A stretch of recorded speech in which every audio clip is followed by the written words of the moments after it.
Tiap tahun ini menjadi PR pemerintah untuk mengurai kemacetan mulai dari arus mudik hingga kemudian arus balik. Yang dikhawatirkan tentunya adalah kemacetan yang panjang, pastinya ini akan menyusahkan bagi masyarakat yang ingin kembali ke kampung halaman ketika mudik atau kembali ke ibu kota ketika balik pemirsa. Diprediksi malam hari ini merupakan puncak arus balik. Apa yang dilakukan oleh pemerintah untuk mengurai kemacetan? Sudah banyak yang pasti dilakukan, mulai dari kontraflow, one way, dan yang terbaru adalah kebijakan ASN boleh memundurkan libur lebarannya. Bisa pulanglah setelah hari Kamis pemirsa. Apakah efektif? Itu akan saya bahas di Apa Kabar Indonesia malam hari ini. Di studio TV One sudah hadir pengamat kebijakan publik kita Pak Trubus Radiansyah. Selamat malam Pak Trubus. Selamat malam Mbak. Ya, saya juga telah terhubung dengan dua narasumber saya, pengamat transportasi kita Bang Azas Tigor Nenggolan dan Mbak Adita Irawati merupakan jubir Kemenhub. Selamat malam, assalamualaikum. Selamat malam, waalaikumsalam. Iya, baik, saya ingin ke Mbak Adita terlebih dahulu. Mbak Adita, malam hari ini TV One akan breaking news untuk memantau bagaimana arus balik lebaran. Kekhawatiran kami sebagai insan media adalah kemacetan karena begitu banyak kendaraan yang akan pulang ke ibu kota. Persiapan dari Kemenhub mengantisipasi seperti apa? Ya, persiapannya tentu kita lakukan secara kolaboratif ya, bersama stakeholders terkait dan juga tentu kementerian dan lembaga yang lain. Dalam hal ini kalau kita bicara pengaturan di jalan tol maupun arteri, tentu yang paling depan adalah dari Kepolisian Republik Indonesia melalui Korlantas ya, dan juga tentu kita berkoordinasi dengan Kementerian PUPR dan juga operator jalan tol. Lalu selanjutnya juga di penyeberangan, kami tetap juga berkoordinasi dengan kepolisian dan juga dengan pihak operator penyeberangan, dalam hal ini PT ASDP.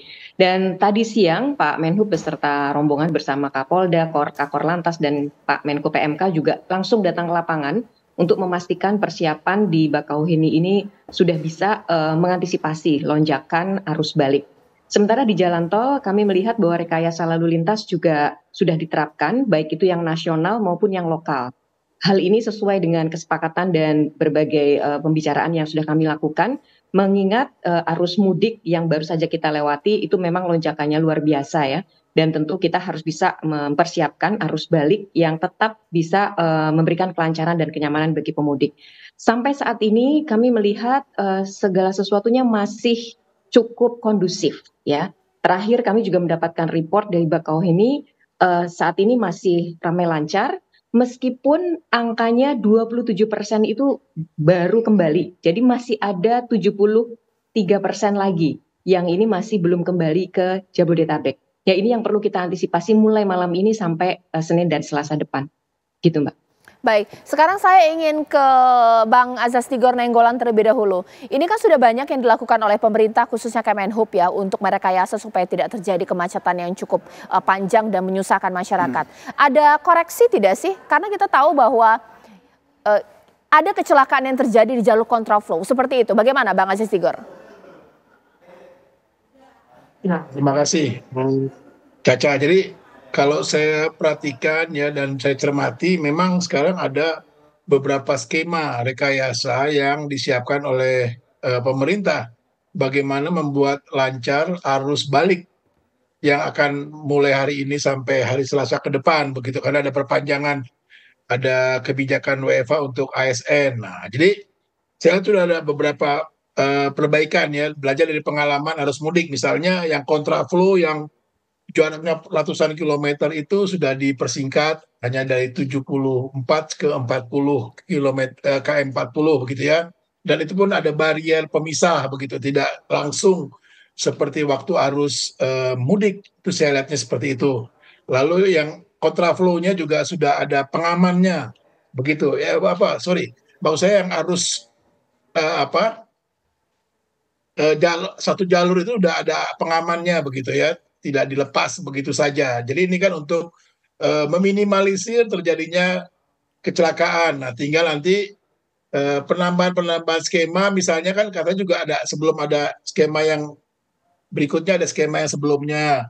Misalnya mau ada pengalihan ke jalur arteri. Nah, di sini juga nanti harus lebih diperhatikan, misalnya ketika pengalihan di jalur arteri seperti apa, supaya begitu masuk ke jalur arteri, baik waktu pengalihan maupun di ujung nanti, misalnya di Jabodetabek sebagai tujuan gitu ya, itu masuk ke jalur arterinya supaya lebih lancar. Mengingat besok kan hari Senin begitu ya, itu sudah mulai hari kerja juga begitu. Nah ini yang harus diperhatikan. Jadi selain memang ini kan di arah jalan tolnya sudah ada perbaikan-perbaikan skema yang dilakukan oleh pemerintah gitu ya. Nah tapi jangan lupa juga karena kan itu nanti tadi ada skema pengaliannya ke jalur jalur arteri atau jalan-jalan arteri. Dan nanti begitu mau sampai ke tempat tujuan, misalnya di Jabodetabek, masuk ke jalan arteri. Nah itu harus dipersiapkan betul supaya lancar juga waktu keluar. Itu yang pertama. Yang kedua, menurut saya juga harus terus disampaikan bagaimana para pemudik ini disadarkan, ya tidak bisa lancar 100%. Namanya kan ini kan arus liburan begitu ya, arus mudik, arus balik yang sungguh besar jumlahnya. Jadi masyarakat kita juga harus ada betul, ya harus mau juga menjaga diri, menahan diri, ya supaya melihat dan menerima situasi yang ada, tidak memperkeruh gitu situasi di perjalanan begitu ya. Kalau dia ngantuk ya istirahat yang cukup gitu ya. Kalau memang ini agak padat ya memang begitulah situasinya karena kan memang ini 193 juta ya Mbak Alita ya yang melakukan perjalanan dalam arus mudik. Nah, terus juga ini ada penambahan Mbak Caca ya, Ya. penambahan waktu. Jadi ini arus baliknya juga akan bertambah nih. Kan ada 2 hari WFH yang diberikan oleh eh, pemerintah kepada ASN. Jadi ini arus mudiknya akan lebih panjang. Tadi sampaikan masih ada 70-an% yang belum kembali masuk ke arus mudik. Nah, ini juga harus diantisipasi. Jadi Oke. bagaimana sekarang skema-skema itu memang memperlancar. Kedua juga tadi, saya mau mengimbau kepada masyarakat juga harus sadar betul ini situasinya memang situasi yang luar biasa. Jadi kalau macet ya harus sabar. Kalau capek ya harus istirahat. Jangan membuat keruh di perjalanan begitu. Lalu yang ketiga, perhatikan juga jalur arteri. Jangan lengah juga nanti ya. Itu aja dulu sementara. Oke, Pak Trubus, Ya. setuju nggak sih apa yang dilakukan, apa yang disampaikan oleh Bang Azas Tigor Nainggolan? Pemerintah sudah mempersiapkan berbagai macam skenario rekayasa untuk mengurai kemacetan. Ya, tapi masyarakat juga jangan harap bahwa tring lancar, tidak ada kendala. Ya, ini dinamika kita mudik lah. Ini mengingat Pak Trubus juga habis dari ini ya mudik ya. Ini seperti apa? Iya, saya melihat apa yang sudah dilakukan oleh pemerintah dalam hal ini memang sudah upayanya sudah ada lah, tapi memang belum optimal, Mbak. Hanya di persoalan di edukasi ke masyarakat ini terkait dengan ini kebijakan rekayasa. Itu kan banyak yang belum tahu gitu ya, sehingga ada kebijakan seolah-olah mendadak, ujuk-ujuk gitulah. Ini yang kemudian masyarakat bingung dengan adanya kontraflow. Itu kan nggak semua masyarakat paham, karena itu mungkin hanya masyarakat Jakarta ya suka kontraflow pagi-pagi yang lewat Semanggi itu, atau yang lainnya kan masyarakat awam kan nggak banyak tahu mengenai kedisiplinan dalam hal kontraflow misalnya. Yang lainnya terkait kebijakan apa namanya one way. One way ini banyak sekali persoalan toleransi, Mbak. Ini minim sekali. Masyarakat sering nggak toleran. Jadi mereka menyerobot jalan dengan kecepatan yang tinggi tanpa mempertimbangkan apa namanya aspek keselamatannya, keselamatan orang lain. Nah, itu yang kemudian tadi singgung Bang Tigor itu terkait dengan kelelahan. Fatigue ini kan seringkali mereka nggak nyadar bahwa itu situasinya capek, lelah, tapi mereka terlalu ngotot untuk cepat pulang. Ini untuk jalur tol ya. Benar, jalur arteri ini saya lihat kemarin itu banyak sekali yang ketika mudik itu banyak yang ditutup, kemudian yang harusnya lancar malah ditutup. Banyak kebijakan mendadak yang masyarakat tidak tahu. Jadi komunikasi publiknya juga masih perlu ditingkatkan. Nah, kemudian kebijakan yang lain mengenai apa ASN harus WFH itu saya rasa juga masih harus dipertimbangkan dengan matang itu, karena itu juga mendadak itu, Mbak. Bagaimana ASN yang mereka kebetulan dua-duanya bekerja, yang satu swasta, yang satu PNS, kemudian ada yang anak sekolah. Lah itu kan juga susah juga, harusnya kebijakannya itu kan terintegrasi. Kalau memang mundur ya mundur semuanya, jangan kemudian hanya ASN tok yang diatur, kemudian hanya yang teknis tetap jalan seperti itu, hanya pemerintahan doang. Jadi seperti setengah hati gitu. Harusnya memang kalau memang dilakukan kebijakan WFH ya WFH semuanya, WFO, jadi semuanya jelas gitu. Jadi terkait juga bagaimana swasta juga gitu loh, Mbak. Mbak Adita boleh diberikan tanggapan, berarti ada dua catatan di sini ya, bahwa Ketika kita menghadapi masyarakat yang ingin balik ke ibu kota, kita menghadapi orang yang mungkin tidak sesegar ketika mudik. Ini ada fatigue atau kelelahan. Jadi ada beberapa pelanggaran-pelanggaran yang mereka lakukan. Dan yang kedua adalah masalah komunikasi. Tidak semua orang awam dengan kebijakan kontraflow, one way. Buat mereka ini tertib dengan rekayasa dari Kemenhub ini seperti apa, Mbak Adita? Ya, kelelahan memang betul. Ini adalah faktor yang kalau terjadi eksiden atau kecelakaan itu menjadi faktor utama sebenarnya, faktor manusia ya. Dan ini sebenarnya juga sudah kami perkirakan karena ini perjalanan panjang ya, yang namanya mudik gitu ya. Belum lagi kalau terjebak kemacetan ini memang akan menjadi makin lelah.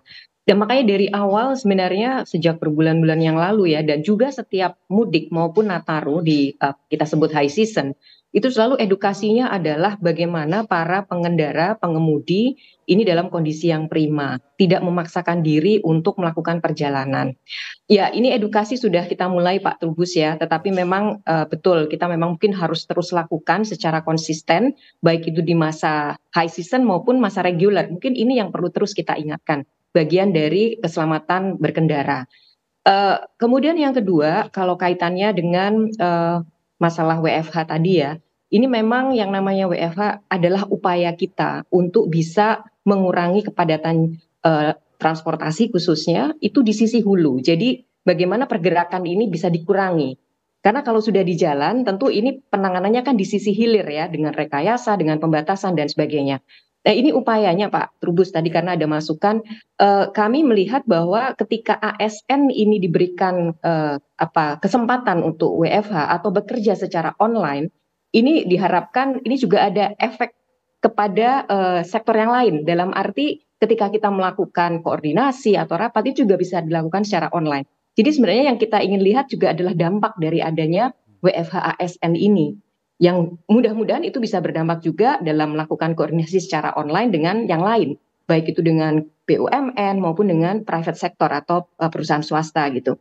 Ini yang kita harapkan ya. Dan kalau belajar dari tahun lalu Pak, itu juga sebenarnya kan kita lakukan juga sama, bahkan cutinya juga ditambah, itu rasanya dampaknya cukup baik ya. Dan kita lihat juga ini perkiraannya kan hari ini puncak. Ternyata kami tadi datang ke penyeberangan, 27% baru kembali. Bisa jadi memang ini ada beberapa yang mereschedule perjalanannya menjadi besok atau bahkan hari Selasa ya.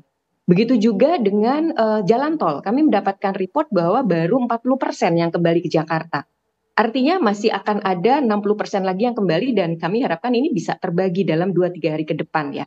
Mari kita lihat nanti ya, mudah-mudahan ini juga bagian dari dampak bagaimana di sisi hulu ini kita berikan kebijakan-kebijakan yang memberikan kesempatan masyarakat untuk bisa kembali lebih lambat daripada jadwal yang sudah ditetapkan begitu.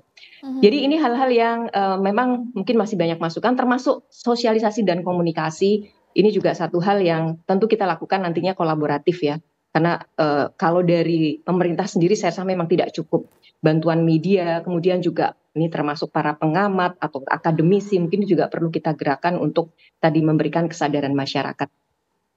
Baik, ya nanti kita akan lebih lanjut lagi membahas mengenai ini, bahkan dari pihak Korlantas Polri juga saya akan minta untuk cari tahu update terbaru seperti apa treatment yang dilakukan oleh pihak kepolisian. Mbak Adita, terima kasih atas waktunya, selamat bekerja kembali.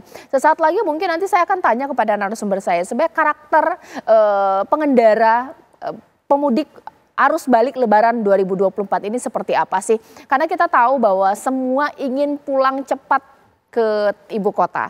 Tapi kita juga tahu bukan cepatnya saja yang menjadi patokan, harus selamat. Seperti apa kita membangun rasa pentingnya bagi masyarakat untuk pulang-pulang tapi harus selamat. Sesaat lagi di Apa Kabar Indonesia Malam. Kembali di Apa Kabar Indonesia Malam, sekarang kita akan pantau bagaimana kondisi terkini di Bekasi. Sudah ada rekan kami Kurnia yang sudah siap mengabarkan dari sana. Nia, silakan. Ya, selamat malam Caca, Anissa dan juga pemirsa. Kondisi arus balik di jalur arteri Kalimalang Kota Bekasi, di mana saya mengabarkan dari Jalan Hasibuan atau tepatnya di sisi Bendung Bekasi ini pada malam hari ini terpantau ramai lancar, di mana memang pada siang hari tadi meskipun di jalur Kalimalang, tepatnya di Tamu ini sempat mengalami kepadatan maupun macet, namun pada malam hari ini kondisi arus lalu lintas terpantau ramai lancar. Kendaraan pemudik tadi dari selepas maghrib saya memantau di mana dari Jalan Hasibuan ini kondisinya para pemudik sepeda motor ini mendominasi jalur Kalimalang, di mana tadi ketika lampu merah berhenti kami melihat banyak sekali pemudik sepeda motor dengan ciri khasnya seperti waktu arus mudik di mana kendaraan-kendaraan sepeda motor ini banyak yang membawa barang-barang berlebih. Begitupun dengan saat arus balik ini di mana kendaraan para pemudik ini membawa barang-barang berlebih, namun memang ada ciri khas lain di waktu arus balik ini. Kebanyakan para pemudik ini membawa oleh-oleh. Tadi kami melihat banyak pemudik yang membawa kerupuk, mereka kebanyakan kerupuk pasir, mereka kebanyakan telah melakukan liburan atau berlebaran di wilayah Subang. Dan juga tadi juga ada pemudik bahkan yang membawa oleh-oleh berupa durian begitu. Kami memang melihat pemudik ini selain membawa barang berlebih juga masih membawa anak-anak yang diapit di bagian tengah motor mereka. Memang arus jalur Kalimalang ini sama seperti arus mudik di mana ini juga di arus balik menjadi jalur favorit para pemudik. Kalau di Jalan Hasibuan ini merupakan persimpangan di mana ini banyak jalan menuju wilayah Jabodetabek. Kalau dari sisi ketika lampu merah Jalan Hasibuan ini, kendaraan bisa mengarah ke kanan atau Jalan Kemakmuran, kemudian berbelok ke arah kiri Jalan Sudirman untuk melanjutkan ke wilayah Kranji maupun Pulau Gadung dan wilayah Jakarta bagian utara. Namun memang kami memantau untuk kendaraan sepeda motor ini banyak pemudik yang lebih mengambil ke arah lurus ataupun kemudian berbelok ke arah kiri sedikit untuk menaiki flyover. Nantinya mereka akan melewati jalur samping Mall Metropolitan ataupun jalur sisi Kalimalang untuk terus melanjutkan perjalanan menuju Jalan Sumber Arta, kemudian wilayah Jakarta Timur, Cawang, dan seterusnya. Memang untuk arus tadi para pemudik yang kami tanyakan, mereka kebanyakan melakukan perjalanan dari kampung halaman ini pada pagi hari. Tadi salah satu pemudik asal Cilacap mengatakan ia berangkat sebenarnya dari subuh, namun karena banyak melakukan istirahat begitu karena menggunakan sepeda motor jadi bebas untuk beristirahat di mana saja sehingga baru sampai di wilayah Bekasi ini pada malam hari. Padahal bisa saja ia sampai ke rumah pada sore hari karena menurut pemudik ini sendiri tadi di perjalanan terbilang cukup lancar dan jalanan juga terbilang untuk kondisi jalannya terbilang bagus, tidak ada kendala seperti jalan rusak. Dan Caca dan juga pemirsa diprediksi untuk arus balik kendaraan roda 2 di jalur arteri Kalimalang ini diprediksi terjadi pada malam hari ini karena mengingat pada esok hari banyak pemudik ataupun warga ini yang sudah harus beraktivitas kembali ataupun bekerja sehingga hari ini merupakan hari terakhir libur. Demikian Caca, kembali ke Anda. Baik, terima kasih Kurnia dari Bekasi. Sekarang sebelum nanti kita akan melihat pantauan lainnya di wilayah lainnya, pemirsa, saya akan berbincang dengan Kakor Lantas Polri, Irjen Pol Aan Suhanan. Selamat malam, Assalamualaikum Jenderal. Malam, Waalaikumsalam Caca. Ya, Pak Aan, boleh dijelaskan ini bagaimana persiapan dari Korlantas Polri mengatasi puncak arus balik malam hari ini? Kita tahu saat ini yang memang menjadi catatan ada kontraflow supaya tidak ada kecelakaan lagi dan one way supaya tidak ada euforia mereka berkendara lebih dari kecepatan sebagaimana mestinya. Bagaimana Pak?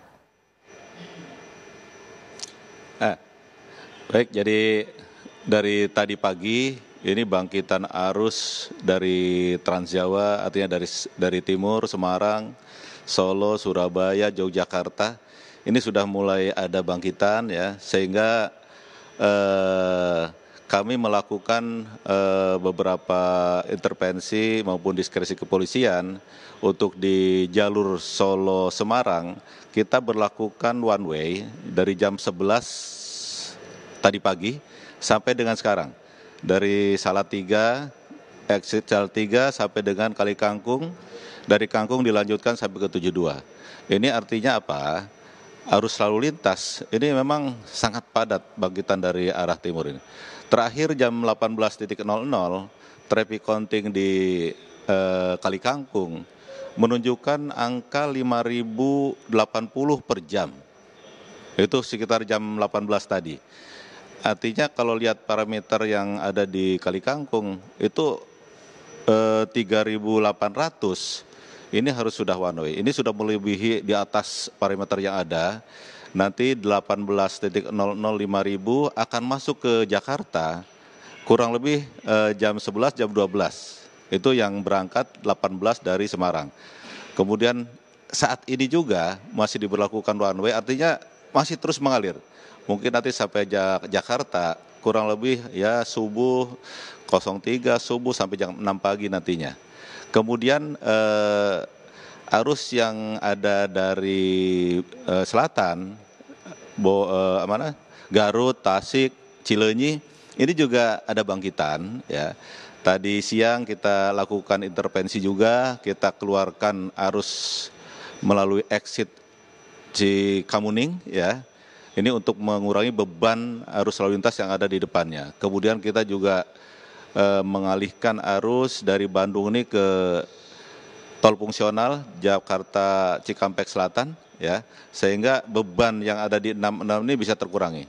Namun karena sudah malam ya, Japek Selatan juga sudah kita tutup, sehingga beban arus di 66 ini akan bertambah lagi semakin malam. Sudah kita lihat di belakang kami itu adalah penampakan dari gerbang tol Cikatama, Cikampek Utama, artinya dari arah Jawa, Trans Jawa. Ini angkanya sudah ada di 4.000 lebih. 4.000 lebih, parameter di Cikatama itu ada di 3.800. Artinya 3.800 itu kita harus melakukan kontraflow sampai 3 lajur. Kemudian di konting 63 ini angkanya sudah mendekati 7.000. Sehingga ini kami sedang proses untuk menambah 1 lajur kontraflow nanti di kilometer 66 sampai dengan 47, 3 lajur, kita tambah 1 lajur jadi 3 lajur. Kemudian dari 47 sampai dengan 36 kita akan teruskan 1 lajur untuk kontraflow. Ini sedang proses pemasangan kun, tentu kontraflow yang akan kita berlakukan itu dengan SOP yang sudah melalui evaluasi pasca kejadian di 58. Artinya kita akan terus sampai pagi, kemungkinan one way ini, kontraflow ini akan kita berlakukan. Demikian, Caca. Baik, Pak Aan, pemerintah sudah mengeluarkan kebijakan untuk ASN ini boleh lebih panjang libur lebarannya di kampung halaman, boleh pulang setelah hari Rabu dan hari Kamis. Per hari ini sudah terlihat itu berdampak tidak dengan jumlah arus balik di lebaran kali ini? Kalau kita lihat angka sampai 14.00, memang ada penurunan kalau kita bandingkan dengan arus balik pada hari yang sama, artinya H+3 ini angkanya turun ya. Secara keseluruhan di 4 gerbang ini ada 70.000 ya, 70.000 yang sudah masuk ya. Artinya nanti sampai pagi kemungkinan ditambah lagi menjadi 100.000. Ini angkanya saya kira belum maksimal. Artinya belum sesuai dengan prediksi di kilometer 66. Kalau prediksinya itu ada di angka 100.000 lebih untuk malam ini. Namun ini mungkin akibat adanya keputusan dari pemerintah, ASN bisa WFH di 16-17, mungkin prediksi yang ada ini tidak akan tercapai, kemungkinan ya. Ini kita lihat bersama-sama nanti pada jam 6 besok pagi apakah targetnya tercapai atau tidak. Kalau tidak tercapai berarti ada efek daripada pengumuman atau penundaan untuk ASN kembali mudiknya atau ditunda kembalinya di 16 dan 17. Mudah-mudahan ini ada efek sehingga puncak arus tanggal 15 yang kita prediksi ada 188.000 yang melewati kilometer 66, ini bisa kita perkecil lagi. Karena dengan angka 188.000 di kilometer 66, PC rasionya ini mendekati 1. Artinya akan terjadi kecepatan yang sangat-sangat lambat sekali, bahkan mendekati berhenti. Ini kalau tidak ada sharing ya untuk arus lalu lintas pada puncak arus tanggal 15 nanti. Baik, Pak, kalau untuk malam hari ini ada tidak sih tips atau himbauan dari Bapak titik-titik mana yang antisipasi akan melonjak cukup drastis di malam hari ini hingga besok? Ini masih dari arah timur ya, artinya dari Surabaya, Solo, Jogja, kami lihat bangkitannya masih terus ya. Kalau jam segini jam 7 berarti tambah 7 jam baru jam 2 sampai Jakarta. Artinya ini akan ketemu titik lelah di Batang ya, sekitar Batang nanti ada titik lelah, kemudian di antara Bawen Semarang ini titik lelah, kalau di Surabaya di 570 sampai dengan 530 ini titik lelah juga. Itu untuk diantisipasi betul ya, apabila nanti mungkin menemukan arus lalu lintas yang lancar, pastikan konsentrasi stamina tubuh ini betul-betul dalam keadaan prima, dalam keadaan fit ya.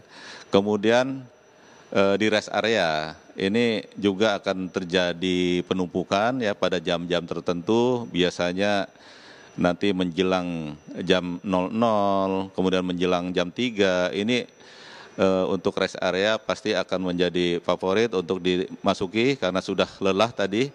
Nah, ini kami menghimbau, kami sudah melakukan pengelolaan rest area, namun karena kapasitas rest area yang sangat terbatas, kami menghimbau nanti untuk saudara-saudara kita yang akan masuk rest area, kalau sudah ditutup oleh kepolisian, silakan nanti exit tol, mencari exit tol terdekat, ya, jangan berhenti di bahu jalan.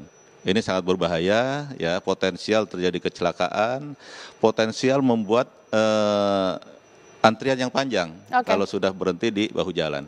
Sehingga silahkan keluar exit tol terdekat, silahkan ada rumah makan di situ, ada rest area, bisa istirahat di sana, bisa makan di sana. Sehingga setelah fresh kembali, stamina sudah naik kembali, bisa kembali masuk tol dengan tarif yang sama.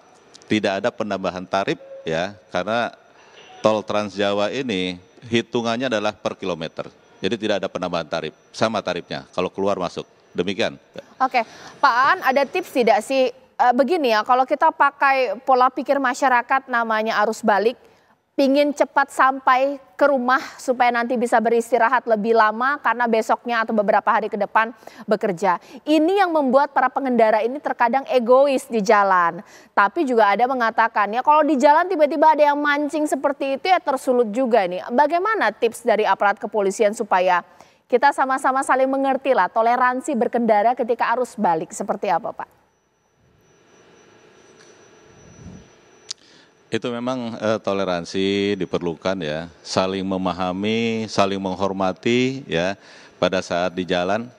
Ini pengendalian emosi ini emang tidak ada pelajaran, tapi kita coba ingat-ingat terus ya. Mungkin dengan stamina yang prima ini juga sedikit banyak akan berpengaruh pada pengendalian emosi. Jadi sangat penting untuk bertoleransi dengan sesama pengguna jalan yang lain ya, tidak mudah terpancing, bahkan nanti kalau emosi tinggi memacu kendaraannya lebih cepat, ini akan berbahaya untuk teman-teman sekalian. Silakan istirahat ya. Istirahat itu penting ya, jangan sampai itu tadi stamina kurang, konsentrasi kurang, mudah tersulut dengan pengemudi yang lain sehingga menimbulkan konflik yang lainnya. Silakan istirahat, tipsnya istirahat yang cukup. Baik, Pak, di sini ada pengamat kebijakan publik kita Pak Trubus yang juga mudik. Ini ada tips tidak sih mungkin dari aparat kepolisian sebagai pengguna jalan dan sudah berhasil pulang ke ibu kota nih seperti apa Pak Trubus? Iya, menurut saya yang penting kaitannya untuk aparat kepolisian ya. Untuk kepolisian itu apa namanya? Mereka itu dikasih sanksi gitu loh, yang mereka suka siapa? Mereka yang suka ugal-ugalan itu kan sebenarnya nomornya bisa yang nakal tadi itu harus ini, karena itu banyak sekali yang seperti itu. Jadi seringkali agak ada pembiaran nih maksudnya. Iya, kesannya seperti ada pembiaran, terus mereka kecepatannya tinggi di atas 150 banyak kan loh. Iya, 150 kecepatan itu saya lihat ini banget. Jadi teman-teman jalan kosong kan. Jadi seperti itu. Yang kedua, menurut saya ini banyak jalan yang memang ini teknis sebagai jalan tol nih. Banyak Kemenhub jalan dong yang ya. tidak ada lampunya. Oh, penerangan jalan penerangan, ya. terus tidak ada pembatasnya. Wah, itu mereka kebut-kebutan. Nah, itu yang saya lihat dari Kali Kangkung sampai ke Patuli itu, Cikampek itu memang dahsyat itu. Kalau memang nggak hati-hati, banyak yang terperosok karena memang kecepatannya tinggi. Jadi menurut saya ini hal-hal yang penting banget. Yang lainnya menurut saya ini Mbak, yang kalau di rest area istirahat, Mbak itu dikasih toa, misalnya toa dikasih tahu, misalnya gitu kalau kalau mereka mau keluar memang mau sudah istirahat, betul istirahat, sudah istirahat, tapi jangan kemudian belum siap istirahatnya karena buru-buru kemudian jalan, lah itu yang seringkali akhirnya sering jadi masalah juga. Jadi masih ngantuk, terpaksa jalan, lah itu yang jadi masalah gitu kan. Oh, nah udah ada 3 catatan ini berarti Pak Aan, bawa dikomentari. Baik untuk pengendara nakal tadi dengan kecepatan tinggi di one way, ini aparat kepolisian harus lebih tegas lagi memberikan sanksi dan juga mungkin himbauan jalur-jalur yang memang tidak ada penerangan supaya sudah diberikan tahu sebelum masuk wilayah tersebut ini jalan memang rawan, kondisi kontur dan juga penerangan. Yang ketiga, istirahat. Belum hilang ngantuknya udah disuruh Pak Aan boleh dijawab. Ya. Jadi untuk pengawasan terhadap pengendalian kecepatan, sebenarnya ada beberapa titik yang sudah kita pasang kamera untuk kamera etle khusus untuk overspeed ini. Ada di tol Batang Semarang, kemudian di MBZ juga ada beberapa titik yang sudah kita pasang. Tentu ini sebagai upaya kita. Kemudian juga kita melakukan patroli. Kalau sudah malam itu kita ada patroli blue light ya. Blue light ini sedikit banyak untuk memberikan efek deteran kepada masyarakat yang mungkin memacu kecepatan tinggi. Ketika melihat lampu biru ini akan tersadar untuk mengurangi kecepatan. Kemudian untuk istirahat, memang ini dilematis ya, dilematis.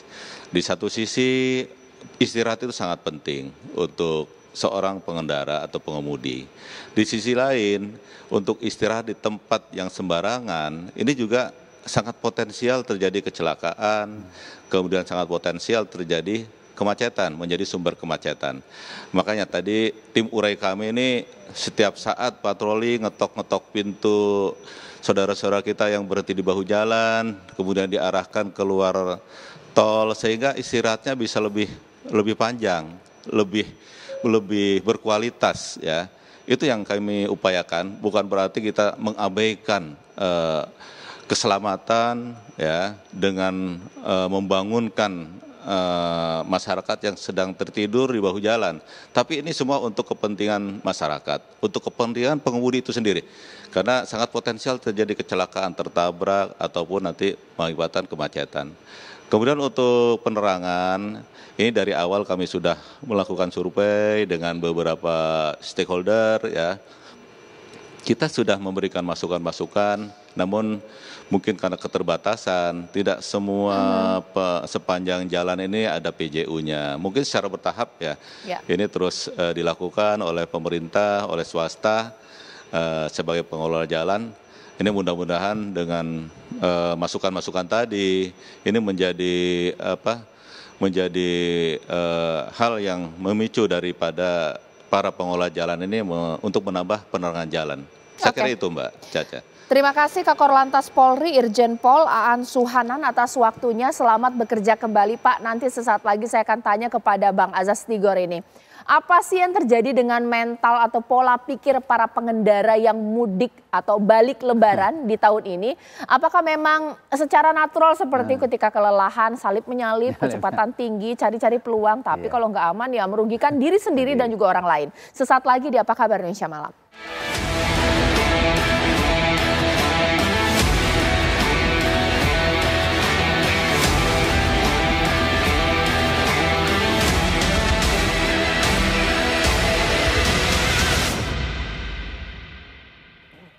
Kembali di Apa Kabar Indonesia Malam, sekarang akan kita pantau bagaimana titik arus balik di 2 wilayah, di Bakahuni, bahkan juga di Senen. Di Bakahuni ada Fuji, di Senen ada Nadila. Kita ke Bakahuni terlebih dahulu. Silakan Fuji.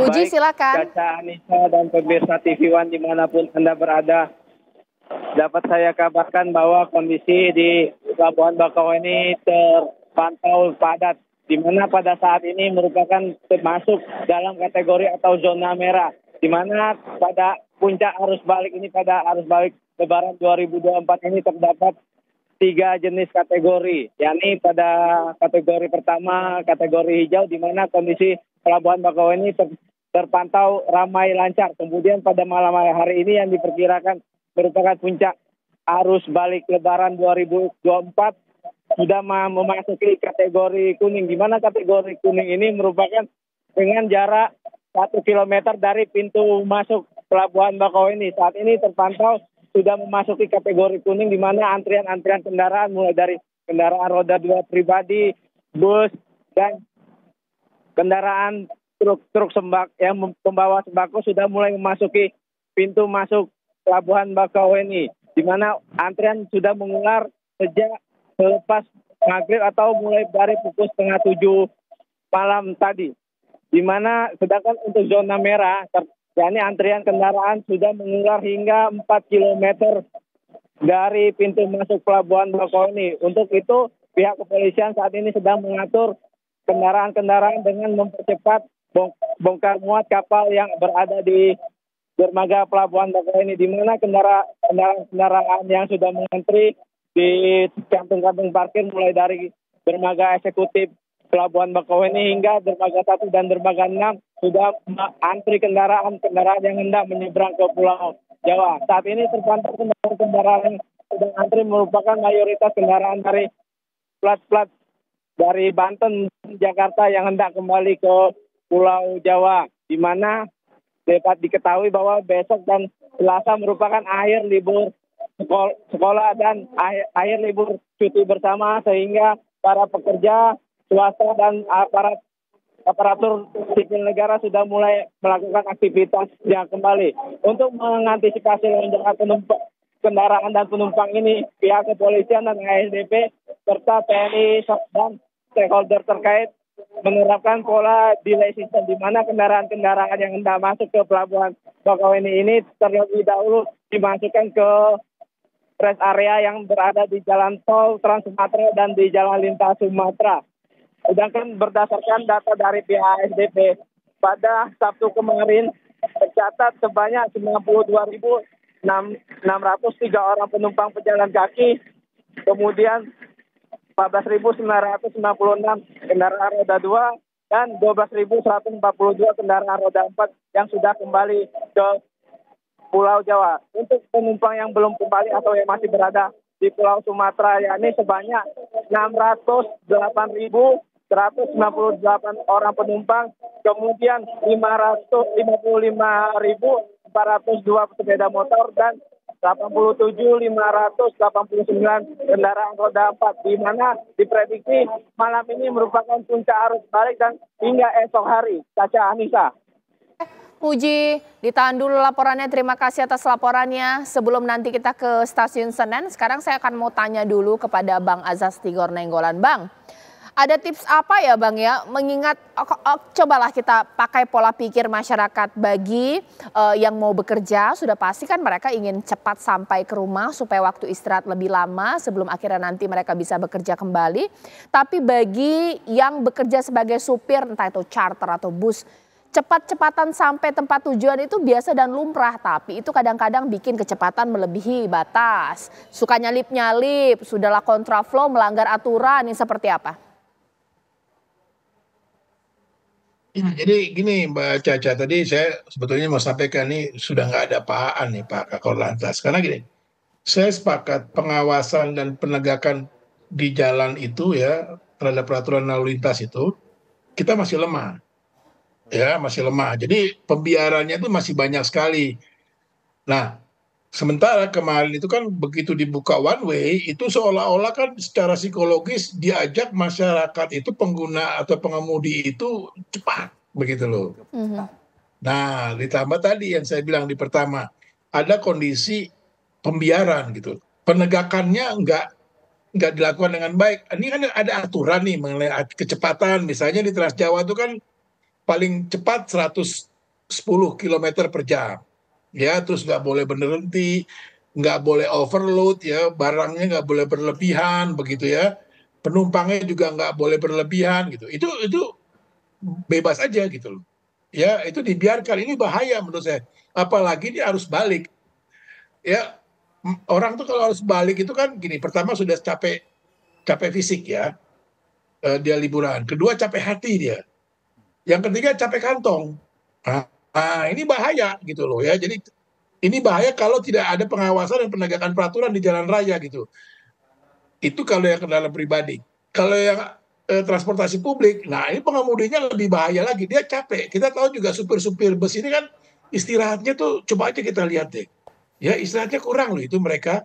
Dan kalaupun istirahat cuma di bak barang busnya mereka. Ya, sementara mereka harus kejar pendapatan. Makanya harus cepat juga sampai di tujuan, dia bisa balik lagi, bisa ambil penumpang lagi. Nah ini bahaya. Ini bisa dikendalikan, diawasi dengan penegakan peraturan lalu lintasnya. Sehingga nanti kalau ditegakkan dengan baik secara konsisten, dia akan merubah perilaku pengemudinya. Ya, para pemudik yang menjadi pengemudi kendaraan bermotor, baik pribadi maupun yang transportasi umum atau publik. Nah ini yang perlu, itu yang pertama ya, pesan saya kepada polisi harus tegas gitu loh ya. Kalau nggak tegas, peraturan nggak dijalankan, wah itu bahaya. Nggak akan merubah para pengemudi gitu ya, supaya dia lebih hati-hati. Nggak, kalau arus balik ini lebih berat dibandingkan arus mudik. Gitu loh. Ya kalau arus mudik dia masih senang-senang. Baik. Masih seger, kantongnya masih banyak, hatinya masih senang gitu. Kalau arus balik, ini lebih kritis. Udah capek fisik, dan saya katakan capek hati, capek kantong. Baik. Tambah lagi yang mengejar setoran gitu, mengejar pendapatan untuk angkutan publik. Itu yang pertama. Yang kedua, ini kan juga nih saya lagi sedang liburan di Bogor nih. Ya, itu kota Bogor jadi macet sekali. Sementara pintu yang tadi saya katakan, begitu dilepas dari tol masuk ke jalan arteri seperti dari Puncak ke Bogor, dia stuck lagi macet. Nah, ini yang saya mau ajak, saya harapkan kepada polisi gitu ya, di polisi-polisi di tingkat lokal ya, Polres gitu ya. Kita jangan fokusnya di jalan tol. Hanya di jalan tol. Tadi saya katakan jalan arteri. Iya. Itu begitu lepas dari jalan tol udah macet. Stuck berat gitu loh. Nggak ada tugas lagi di lapangan. Nah, ini polisi-polisi di tingkat lokal ini perlu juga gitu, digerakkan. Itu Mbak Caca. Terima kasih Bang Azas Tigor Nainggolan. Sekarang saya ke Pak Trubus. Pak Trubus, bukan jadi serba salah buat aparat kepolisian ya.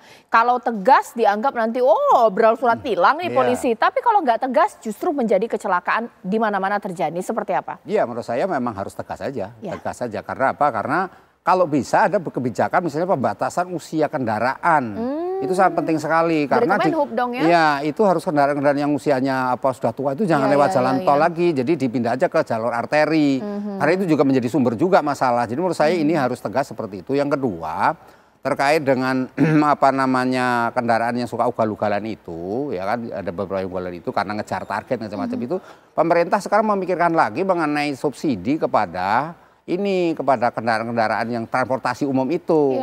Jadi itu harus penting. Selain juga nanti ada jangannya diskon 20% untuk tol, itu kalau bisa gratis saja seperti negara lain kan 2 hari juga gratis bisa kan gitu. Jadi ada pemikiran-pemikiran ke sana gitu loh. Jadi seperti ini yang terakhir ya menurut saya ini penting juga bagi warga, jangan pulang ke Jakarta bawa keluarganya lagi, nambah orang lagi di Jakarta, ke kota-kota besar tidak di Jakarta. Ini juga penting karena urbanisasi ini sumber masalah kan dari situ, sehingga menurut saya ini juga kesadaran penting untuk warganya. Oke, terima kasih Pak Trubus, terima kasih Bang Azas Tigor Nainggolan, tadi ada Mbak Adita Irawati dan juga Kakor Lantas Polri Pak Aan Suhanan. Sesaat lagi rekan saya Agita tampaknya sudah siap mengabarkan ada informasi apa Agita? Iya Caca dan juga pemirsa, kita juga masih akan terus memperbarui informasi terkini dari sejumlah titik mengenai puncak dari arus balik. Sesaat lagi tetaplah bersama kami di Apa Kabar Indonesia Malam.